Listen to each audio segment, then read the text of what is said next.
રાજઘાટ પર બનશે પૂર્વ રાષ્ટ્રપતિ પ્રણવ મુખર્જીનું સ્મારક, દીકરી શર્મિષ્ઠાએ આપી માહિતી.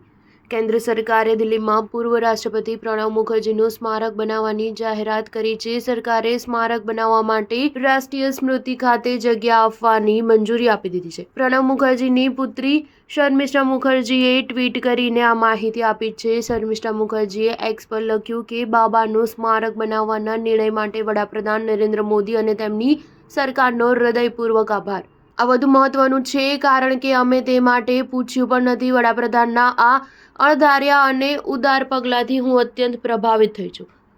શર્મિષ્ઠા મુખર્જીએ કહ્યું હતું કે અમે આની માંગણી પણ કરી ન હતી, પરંતુ તેમ છતાં આ નિર્ણય લેવામાં આવ્યું. હું વડાપ્રધાનના આ અણધાર્યા પરંતુ દયાળુ ભાવથી ખૂબ જ અભિભૂત છું.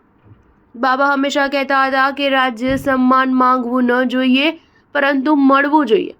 હું ખૂબ આભારી છું કે પીએમ મોદીએ બાબાની યાદમાં આ કર્યું. તાજેતરમાં શર્મિષ્ઠા મુખર્જીએ કોંગ્રેસ અધ્યક્ષ મલ્લિકાર્જુન ખડગેના એ પ્રસ્તાવની ટીકા કરી હતી, જેમાં રાષ્ટ્રીય રાજધાની દિલ્હીમાં પૂર્વ વડાપ્રધાન ડોક્ટર મનમોહન સિંહ માટે અલગ સ્મારક બનાવવાની માંગ કરવામાં આવી હતી.